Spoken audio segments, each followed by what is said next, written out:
याद है कुछ सालों पहले जब एक रात 8 बजे अचानक से वक्त बदल गए, जज्बात बदल गए। कितने टाइम तक हमें एटीएम के बाहर लंबी लंबी कतारों में खड़ा होना पड़ा, नोट्स बदलने के लिए बैंक्स के चक्कर लगाने पड़े क्योंकि 500 और 1000 के नोट्स बंद हो गए थे। अब उस समय की परेशानी को आप और मैं बहुत अच्छे से जानते हैं और जाहिर है कि तब से हम हर तरीका आजमाते हैं कि उस सिचुएशन में वापस ना जाना पड़े। मगर अगर उस समय हम ब्लॉकचेन टेक्नोलॉजी यूज कर रहे होते तो शायद उतना नुकसान नहीं सहना पड़ता। नमस्कार, स्वागत है आपका जी के डिजिटल शो पर। मैं हूं पलक यादव और आज हम बात करेंगे क्रिप्टो करेंसी के एक बहुत अहम पहलू पर जिसका नाम है ब्लॉकचेन। अब क्रिप्टो तो हम समझ गए, मगर ये सवाल आपके मन में जरूर आया होगा कि आखिर जितनी भी क्रिप्टो से होने वाली ट्रांजैक्शंस हैं उनका रिकॉर्ड कैसे रखा जाता है या उन्हें सिक्योर कैसे किया जाता है, या जो हमने क्रिप्टो के डिसेंट्रलाइज्ड होने की पिछले वीडियो में बात की थी, आखिर वो कैसे पॉसिबल है। इस सब का एक ही जवाब है ब्लॉकचेन। ब्लॉकचेन एक बड़ा सा बटा हुआ डेटाबेस है जो हजारों लाखों कंप्यूटर्स पे शेयर्ड होता है और ये सारे कंप्यूटर्स आपस में कनेक्टेड होते हैं। आसान भाषा में कहें तो जैसे एक दुकानदार अपने पास एक रजिस्टर बना के रखता है ना कि कितना राशन आया, कितना बिका, ठीक वैसे ही ब्लॉकचेन एक डिजिटल रजिस्टर की तरह होता है। अब वैसे तो ब्लॉकचेन का कई सेक्टर्स में इस्तेमाल हो सकता है, मगर ये हाल ही में सबसे ज्यादा पॉपुलर हुआ क्रिप्टो करेंसी से होने वाली ट्रांजैक्शंस के लिए। वैसे तो ब्लॉकचेन एक एक्सपेरिमेंट के तौर पर 1991 में आया था, मगर इसका इस्तेमाल शुरू हुआ 2009 में जब बिटकॉइन आया। जी हाँ, कुछ सुना सुना लगा।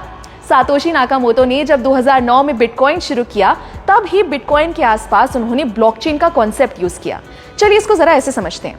फर्ज कीजिए आपने बिटकॉइन से कुछ खरीदा या बिटकॉइन खरीदा, तो ये जो ट्रांजैक्शन हुई, ये इंफॉर्मेशन एक ब्लॉक के फॉर्म में बन के सेव हो गई। फिर आपने उस बिटकॉइन को बेचा तो फिर से एक ब्लॉक बन गया। अब ऐसे ही आप जितनी बार ट्रांजैक्शंस करेंगे तो उसका एक ब्लॉक बनता जाएगा और वो सारे ब्लॉक्स एक चेन से जुड़ते जाएंगे, इसलिए इसका नाम है ब्लॉकचेन। सिंपल। मगर ये हमारे ट्रांजैक्शन यानी लेन देन के डेटा को सेव कैसे रखता है? हर एक ब्लॉक की अपनी एक आइडेंटिटी होती है। जैसे आप और मेरा फिंगरप्रिंट कभी सेम नहीं हो सकता, वैसे ही हर ब्लॉक को एक की मिलती है जो उसकी अपनी होती है और सबसे अलग होती है। क्योंकि ये डिसेंट्रलाइज्ड होता है, तो अगर इस चेन के किसी ब्लॉक में कोई दिक्कत भी आती है तो बाकी ब्लॉक्स पर कोई फर्क नहीं पड़ेगा। ब्लॉकचेन एक ऐसा सिस्टम है जिसे हैक करना, हटाना या चेंज करना लगभग नामुमकिन है।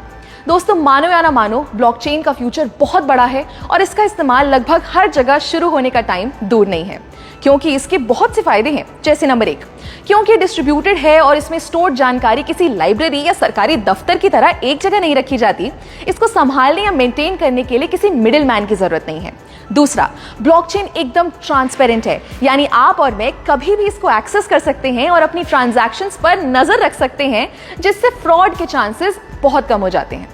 तीसरा, ब्लॉकचेन पर हर इंफॉर्मेशन को बहुत आसानी से ट्रेस किया जा सकता है, यानी पुरानी से पुरानी ट्रांजैक्शन को भी हम देख सकते हैं। चौथा, ये टेक्नोलॉजी एकदम फास्ट है। हर चीज का लिखा हुआ रिकॉर्ड बनाने में बहुत टाइम और मेहनत लगती है, मगर वही जानकारी को अगर ब्लॉकचेन के जरिए सेव करें तो वो बहुत आसानी से और बहुत जल्दी हो जाएगा। और आखिरी, जैसा मैंने पहले भी बताया कि ये बहुत सेफ है, तो आप टेंशन फ्री होकर इसका इस्तेमाल कर सकते हैं। क्या आपको पता है, बहुत से भारतीय बैंक्स ने इस ब्लॉकचेन टेक्नोलॉजी को ऑलरेडी यूज करना शुरू कर दिया है, जैसे ई-केवाईसी के लिए, ई सिग्नेचर के जरिए ऑनलाइन डॉक्यूमेंट्स या कागजात वेरीफाई करने के लिए, कमर्शियल लेटर्स बनाने के लिए इत्यादि। हमारी प्लानिंग कमीशन यानी नीति आयोग ने भी ब्लॉकचेन पर व्हाइट पेपर पब्लिश कर दिया है, जिसमें ई गवर्नेंस को लेकर इसके इस्तेमाल की बात की गई है। एक मजे की बात बताऊं, 2010 में पहली बार फ्लोरिडा के एक आदमी ने 10,000 बिटकॉइन से 2 पिज्जा खरीदे थे, और आज एक बिटकॉइन की अगर कीमत लगभग 15 लाख रुपए है, तो अनुमान लगाइए 10,000 बिटकॉइंस की कीमत क्या होगी। ऐसे ही आपको क्रिप्टो की दुनिया की मजेदार बातें बताते रहेंगे, सो स्टे ट्यून्ड और देखते रहिए जी डिजिटल।